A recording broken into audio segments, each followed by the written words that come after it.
Welcome to I'm Loving Life Podcast, A&T Mechanical, Heat, Air, Plumbing, Generac. And we have the one, the only talented realtor. Realtor.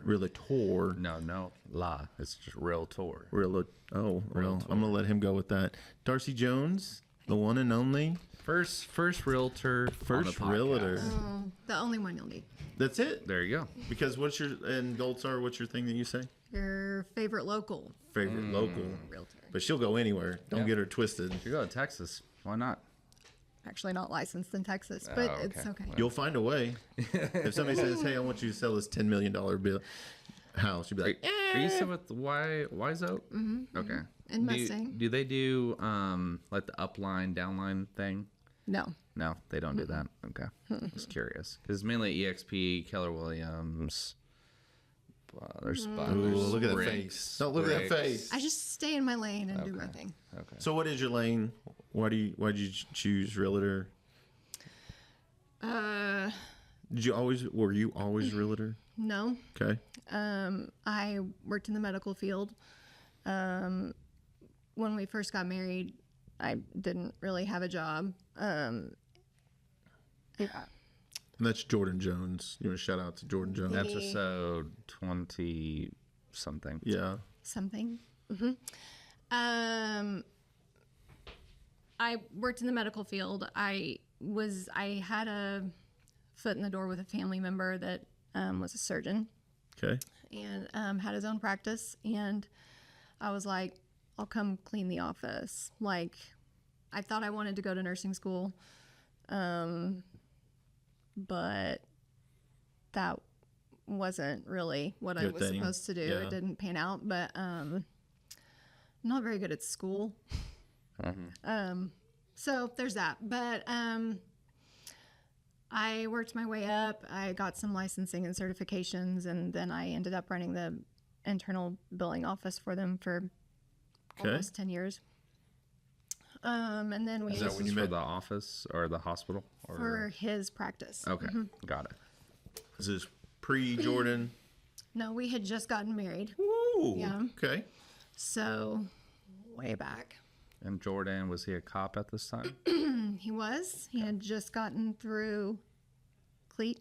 Okay.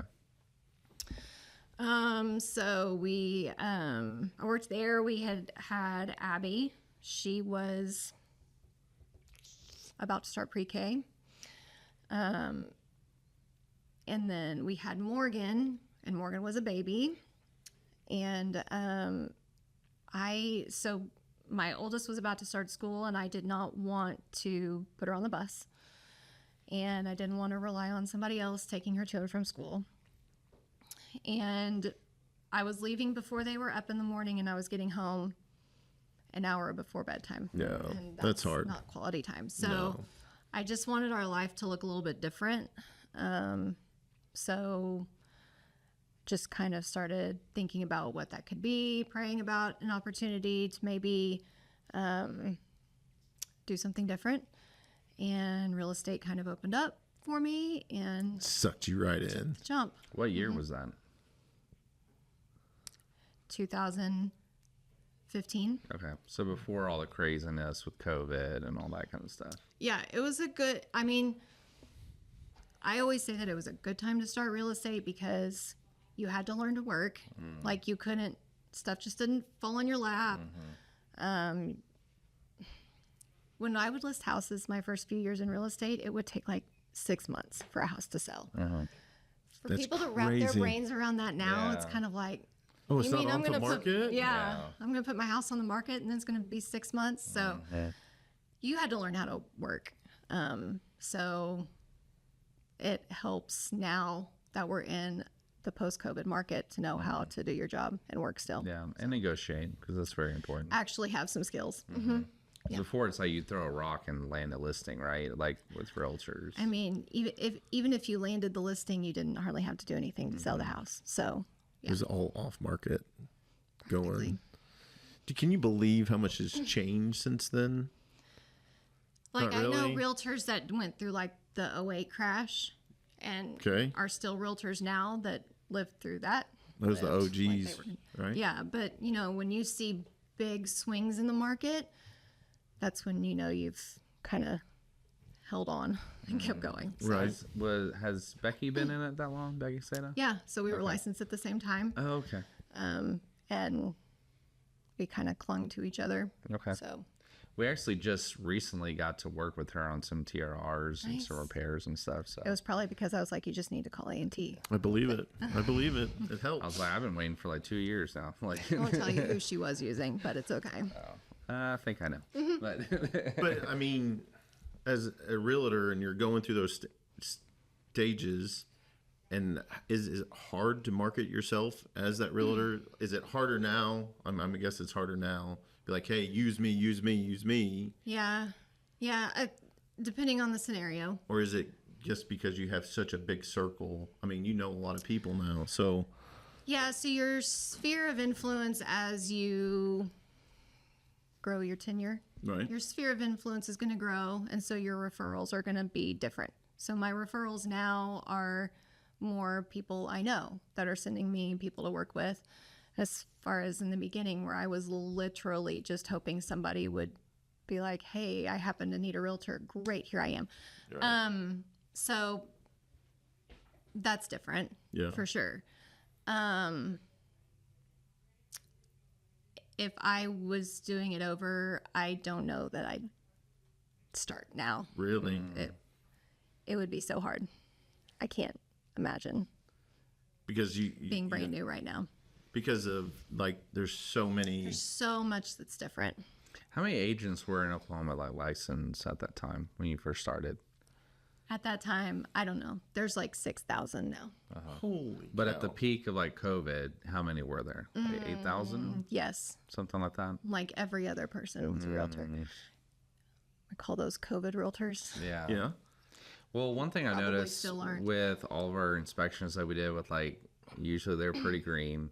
Oh, yeah. They didn't really know. I could just tell. Yeah. You know, it's like there's a stark comparison between a realtor that's been in it for a while, has a process, knows exactly how to go about things, and then you have the green ones that they're like, hey, I'm supposed to do this. What are you doing? And they're like confused, but then they also don't know who's supposed to push, like what their job is Yeah. to negotiate What their on role that. is, You yeah. know what I mean? And then I know sometimes with the green realtors, they would like want me to talk to their buyer seller. I was like, what? No. I Like, mean, there's a time and a place, right? And that's when you have to know where your role lies, and depending on who you're working with. But as far as like a buyer or a seller, like what I'm going to guide my buyer along and what those options look like for my buyer are going to be completely different than the options I'm going to provide to my seller. So, yeah, I'm not going to throw you to my client or my client to you without some sort of buffer and Right. precedence. because I feel like the realtor should always be the go-between for every part Absolutely. of it, all the time. So I get super uncomfortable if someone's like, I get it if it's like, okay, we'll do a 3-way phone call, we'll explain some things maybe. But when you're like, oh, here's the number, call them. I was like, That's gross. That's Like, awkward. yeah. This is not how it's supposed to work. Yeah, There's but so many transitions that could happen. Hey, and they're not going to do this, not to do this. but that doesn't help me learn either. Right. Like if I'm guiding people through this process, I need to learn too. I can't just always hand it off Right. and not ever learn. Yeah. Because Because you absorb about that this. and then you take it to the next Yes. transaction. You Yes. just build up. Yeah. And that's what kept her. I mean, that's what keeps you around doing it. Because I mean, you are.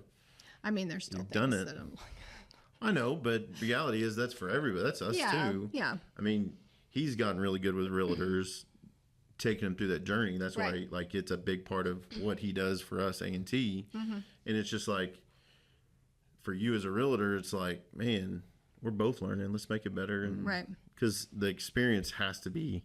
I mean, that's what the whole Yeah. ultimate goal is. That they're basically a turnkey situation for you. Yeah. And how can we make that happen without you going, this sucks, you know? Yeah. So you've done pretty well. I mean, I don't know. One of my clients, we were looking at houses over the weekend, and he's super young, It's his first house. He's a first-time home buyer. I babysat him. He's Oh, wow. I was his babysitter. Oh. So when I look at him, I'm seeing a baby, Yeah. a toddler. I'm like, who told you could buy a house? Yeah. But I knew this day would come eventually that I would have, somebody like super Yeah. young like that I would be working with. And his parents were with him looking at houses because, that's what parents do. And it's fine. But I can't remember what I was going to say. Were you leading to like it's the worst thing for the dad to be at the inspection? Like it's like knocking on everything, No. I've had those. I can't remember what I was going to say. It's okay. But when you're going through that process and learning, everybody's learning with you and that kind of thing, the new things that are happening, I don't know if that's true. So maybe you can help us out on it. I mean, to debunk all the things. Yeah, debunk it. So what I heard, like, you have to negotiate your transition before. Is that's true? Commission. The commission is all false. It's not all false. Okay. Partially, you're mostly true. So a scenario. So if I'm coming to you, say, hey, I want to go buy a house.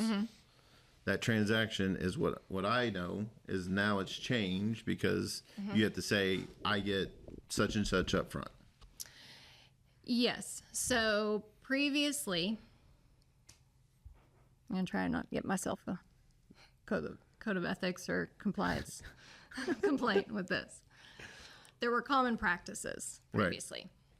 Nothing was ever required or set in stone as far as payment or how that was negotiated, right? We could always negotiate how a realtor gets paid. Okay, that's all that I'll say on that. Yep. Some people felt like that wasn't true. They felt like they were forced to pay a certain amount. So that's where the Great. lawsuit Okay. came in. Okay. Because of that lawsuit, we cannot advertise how much the buyer's agent is being paid. So previously on the MLS, it would say, this is how much compensation you're going to get if you bring a buyer to this house and get paid. And there were common amounts, right? Sometimes not. And you would just either be like, well, it is what it is. But the buyer could always pay the difference or could compensate you as well if they wanted to. But usually the compensation came from the seller's side. So the seller paid that amount out of their equity at closing. Now you do have to negotiate it up front. So if you came to me and said, I want to go buy a house, I'd say, okay, we need to review the buyer broker agreement and talk about what that looks like for you to buy. So it's played a huge role with not only the realtor, but it's played a huge role with the lender as well, because now the lender, in a lot of cases, is having to factor in that cost for the buyer also. So if they have down payment amounts and they have closing cost amounts, now it's possible that they're going to have to pay their realtor amounts. And it's affecting the market because those buyers are not accustomed to having to pay for their representation. And it's making it harder for some buyers to buy. Because they usually have that in the loan. Ish. If you really wrap your brain around it, yes, the buyer is paying the realtor because they're paying for the house, and that money that they're paying for the house is paying the seller off, and then that money. But it makes sense. that make sense? I mean, yeah. Yeah. I think it's, I mean, like I don't just keep a stack of cash and be like, hey, I got $20,000 to give you. So my first-time home buyer that I showed houses to last weekend, like, he's good on his down payment, and he's good on his closing costs, but there's no way He can pay you. And then see that's what helps the first time home buyer. I mean, it's really good for people that are like in real estate, not real estate, are buying rentals and that kind of stuff. Yeah. Because like, hey, I'm not doing anything. I'm going to do all the legwork. I'm going to buy this house and I'll give you $10,000, whatever it is. But because they're either sitting on cash to move cash. So, I mean, for you, I mean, it just requires an extra step for me up front. right. Which really isn't that big of a deal because I really should be guiding my buyers through this process anyway. Right. So if you were guiding your buyers initially ahead of time and what the buying process looks like and Right. what's involved in a transaction, then it's really not that big of a deal to be like, also, let me explain to you how I get paid. Yeah. I'd But- love to work for free. However, I can't. So Right. I have to be paid. Do you think that part of the conversation was being skipped more previously? Probably. 99.9% They of the just time. didn't talk about it. No. Okay. Yeah. And I Because have it's people who understood, right? I mean, you understood like, hey, I'm gonna have to pay closing costs, and that part of those closing costs goes to my realtor. Granted, it might be $10,000, but that's $10,000 I'm not carrying around. It's in my loan. And I get to pay it out. Granted, it's a 15-year note or a 30-year note. Right. They're paying a lot more than 10, but Right. reality is you don't have the cash to back it. I mean, not a lot of people just carry. I mean, I Not think a first-time average home person keeps maybe $5,000 in their bank account in savings.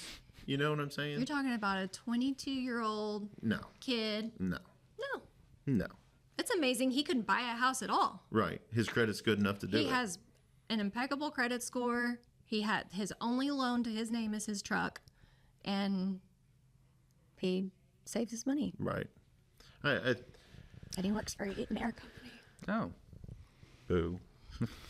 Is he here? wait. He's not here. Okay. Oh, okay. Well, He that's should still be, though. awesome though. Yeah. I to weave through all that as a realtor, and then because I mean, social media and everybody blows it really out of proportion, but its reality is There's huge misunderstandings, which is probably the biggest frustration is the media portrays a different picture of what it's like, and that's Yeah. not really true. So is. But most people, realtors, have a code of conduct that they're live by. Most, but the good ones. That's why y'all are still around. Yeah. The good ones like you or whoever in that market. I don't know all the names, but those people that have been here before COVID, that's what they counted on. Because Yeah. if you do such a great job, you're going to refer me. Right. You do a great job. Okay, guess what? Now you're doing Yeah. your babysitting guy. But you know what I'm saying? That's Yeah. the whole point of it. I mean, but like trust is earned in drops and lost in buckets. So if you can't earn it in the little drops along the way, then you're gonna never get it back. you're gonna drop that, look at it, and focus on that. a good quote. That was a good I've one. never heard that before. She's done it. Take credit for that. I've You've heard done that it in Okay. Gold Star for sure. Oh well, You said that? Yeah. Sorry. I've heard her say it. Oh. She killed it. maybe I'll use it in the morning. I think you should. Bring it back. I think it's great. That's how long it's been since I've been there. I did go through the buyer broker agreement on my presentation a couple of weeks ago, Oh yeah. and everybody was like, No way. "Deer in headlights." It was cool. Yeah. So Love and Life. That's the podcast we're on, right? Oh yeah. What do you Love and Life? What a part of your journey that you do? I mean, I think really cool is that you're doing some of you babysit, but is there another part of being a realtor is part of Love and Life? What you enjoy doing it? Is it because you spend time with your kids? I mean, beside the point. They're good. They're good. I do love my children. Yeah, you do. Hence why I quit an entire career and did something else so that I Right. could, because I homeschool them too. So we have plenty of quality time. I think probably what I like most about real estate, even though I really don't get out of the city much, I'm in, a city showing houses the majority of the time. But I love Oklahoma and the landscape of Oklahoma and everything about it. And so the opportunity to get to drive somewhere new, see something new, visit somewhere I've never been before, out of the city is probably my favorite part of it. What's the best house you've ever been to? You have any clue? When you're like, man, if I had the money, I'd buy that. Now you just bought a new house. Maybe that's your dream house. Maybe, I don't know. Well, it's gonna be. Yeah, you have a house that you're like, man. And what was that one thing that you? Is it not? It's not a pull I for don't you. know. No, You're a farm pool girl. doesn't do it for me. You didn't see any like walk-in dungeons. Oh, I've seen plenty of weird I stuff. don't Yeah, know. yeah. Okay, let's go down this journey. How long of a podcast is it?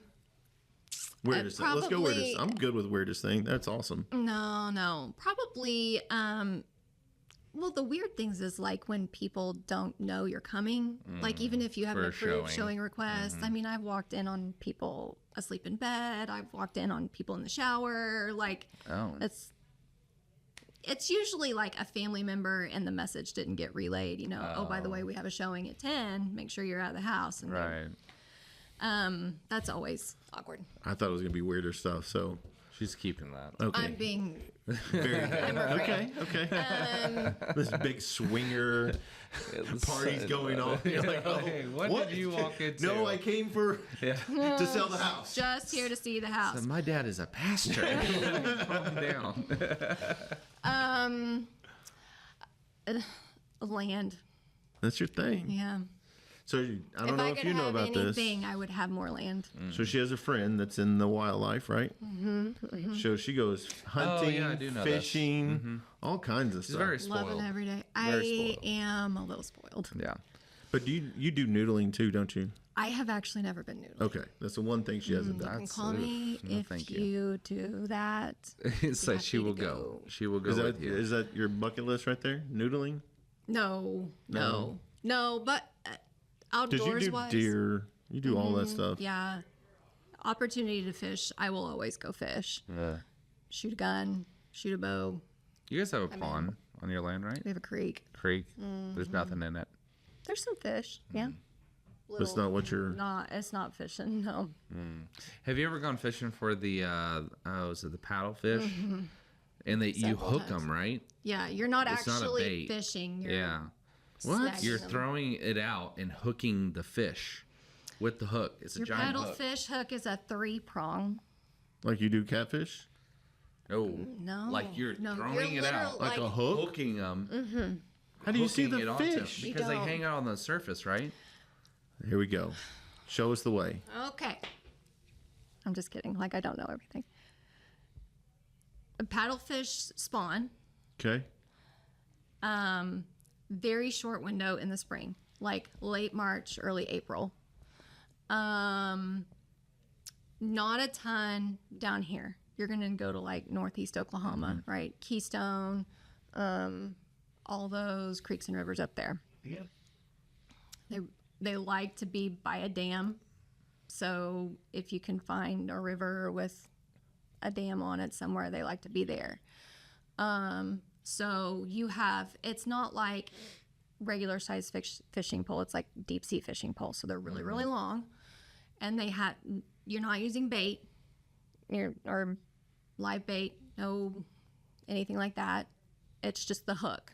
So you're just casting and then you're dragging it. So you'll cast it and you do this big swing and then you reel and then you do a big swing. So you're like trying to snag the fish. So you're usually snagging it inside. And then you Yeah, it's wild. drag it in and they're huge. Can you eat them, or do you have to throw them back? You hook the side, they're gonna die. Yeah, but people throw them No, they back, don't. right? Yeah, they're They huge. don't. And you will catch them and you'll see where they've been snagged before. They just scar over.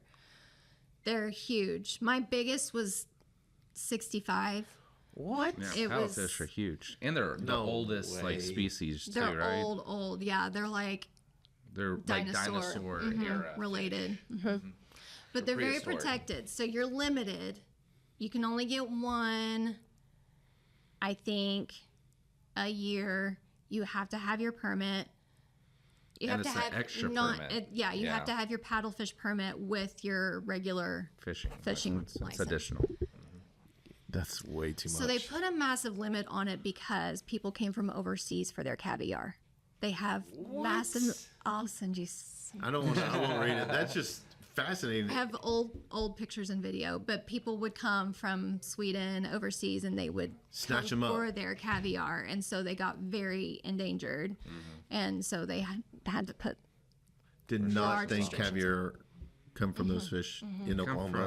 from sturgeon too, right? Yeah. But predominantly Probably sturgeon. same like line. Yeah, they're probably same similar. family.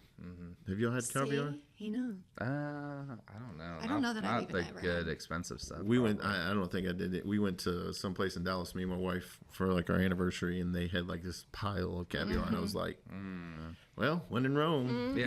Yeah. okay, we'll go with it." Yeah. It's not salty like. I think my favorite caviar. fish I ever tried was salmon off the coast in Oregon with the redwoods, when the redwoods Oh my meet the gosh. ocean. Stop. Beautiful. Anyway, like trees, hundreds of feet tall, craziness. But it was really like this shack, and it was so smoky that my mom made me hold it outside the window. Oh. The fish, Yeah, From the the fish. fish. Because it was so smoky. It was the best like salmon I've ever had. But my mom didn't like the smell of how smoky it yeah. was. So I had to hold it out the window. and eat like Yeah, I'd take a piece and stick it back out because they put it in like a brown like wax paper, bag, and it was the best thing ever. It was beautiful. Do you? It was great. There was fog Corbin, coming right? off the ocean, and right off the ocean, the road follows the curve off the cliff, and the redwoods are over here. It was beautiful. It was actually a movie he saw. I know. It's No, like, I was made there. this up. This is 04. Okay, I was there for it. Yeah. So, craziest thing in the house. Not gonna do this for me. Dang it. It's okay. It's really probably not that crazy. I mean, Just having people randomly in houses. I'm. Have you had any creepy experiences doing an open house by yourself? No, like ghosts or anything. I don't think I've ever had a Tell me. supernatural experience. No. No. It's like I Not keep a pack of holy water. Safety. Different strokes for different folks. You meet all kinds of people. I was doing an open house with a lender that we're familiar with. It was several years ago, and he had hurt himself. You'll probably heard me tell the story. He had hurt himself playing. He's a soccer player. He had broken his ankle, Okay. and he was in a boot. And we had been doing this open house, and some people had come in and out, and this lady came in and looked at the house, didn't hardly say a word to either one of us. It was very awkward. And then she just left. And he and I were like, okay, there's that. See ya. Then she came back in, and she walked right up to him, and she said, I see that you've hurt yourself. I'd like to pray for you right now, which is great. We'll always take the prayers. I'm not against it. This woman gets down on her hands and knees and takes his ankle and Praise for his ankle. prays for his ankle. My it was man. very kind. That's a holy ankle right now. But we were a little taken aback. She bought the house? She did not buy the house. Not that holy. She did not.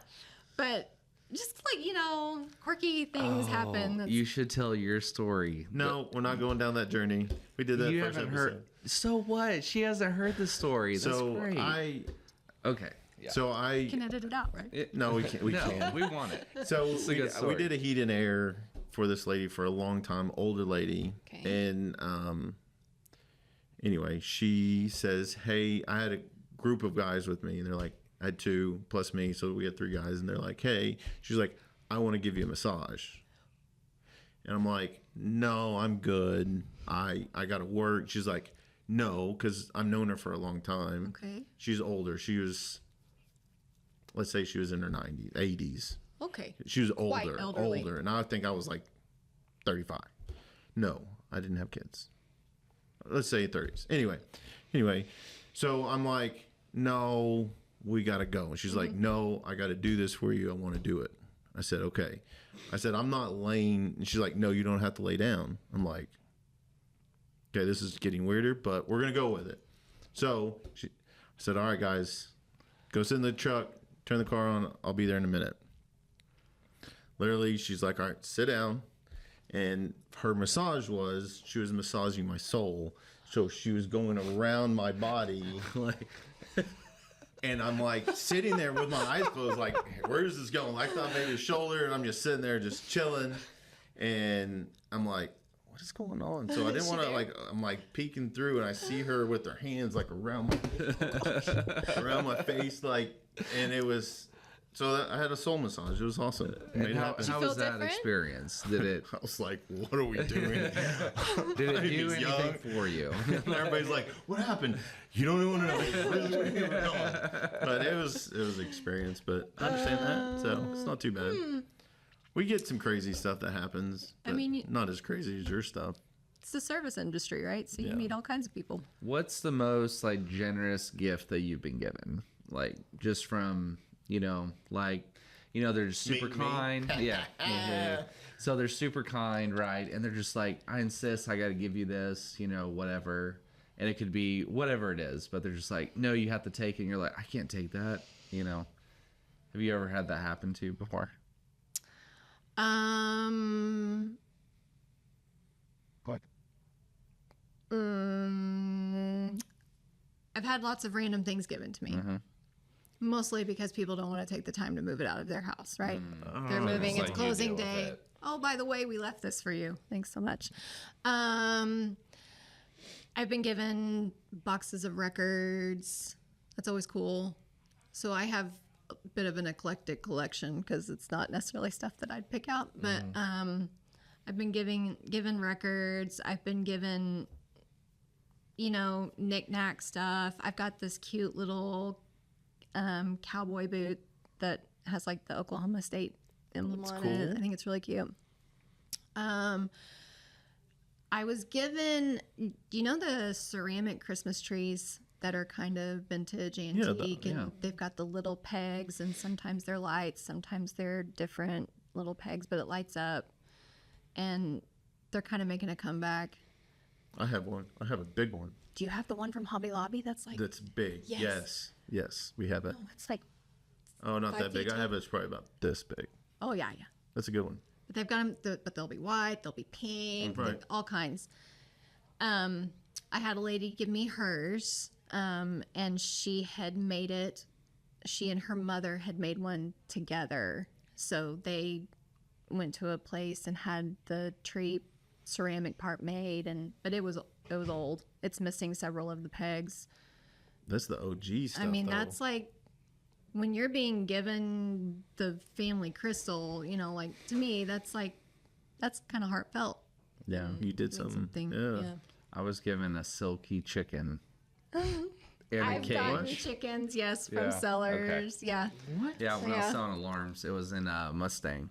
And I was bidding it for cameras, whatever. Started talking to them about their chickens or whatever. And she gave me a white, silky chicken Oh, a with, live one. yeah. Oh no. With the cage. Oh. She gave me a cage and the chicken. Yeah. So I put it in the back of the SUV and went home. Yes, I've driven home with chickens yeah. You like chickens though. Y'all They're have all a right. bunch. Last time, alright. well, at the other house you had a bunch. I had a bunch at the old house. Yum. They gave you a live chicken. I Yeah. thought maybe like the little plastic chicken or something. The other thing I got was the guy gave me a bottle of tequila. So that was cool. I was admiring. He had this little cubby hole thing with like a stack of tequilas. It was this Hispanic guy, and his daughter was one that was kind of like translating, and he spoke a little bit broken English, and he was like, "You want to do shots?" Because like, oh, these are really good tequilas. You want to do shots? I was like, I cannot. Yeah. I cannot on the job. No. And then we, just started talking more, whatever. And when I was about to leave, he had tequilas that, his dad gave him. His dad died. And he still had the tequilas. And he's like, pick out whichever one you want. Oh, wow. And I was like, sir, that's- I cannot do that, Yeah. But they had gotten broken into like the night before. And I showed up and set up their alarm and all that kind Yeah. of stuff. So I don't You know. are providing Yeah. not only a service, but comfort. Yeah.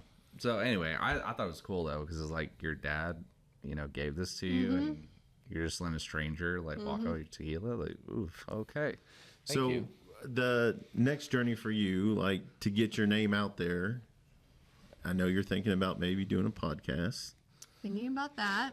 but is there something that you think, because times have changes, we're working on the same thing, AI, all that kind of stuff, but you see yourself the next 3 years still rocking what you're doing now, or do you see a bigger future with it, or are you kind of where you're at right now?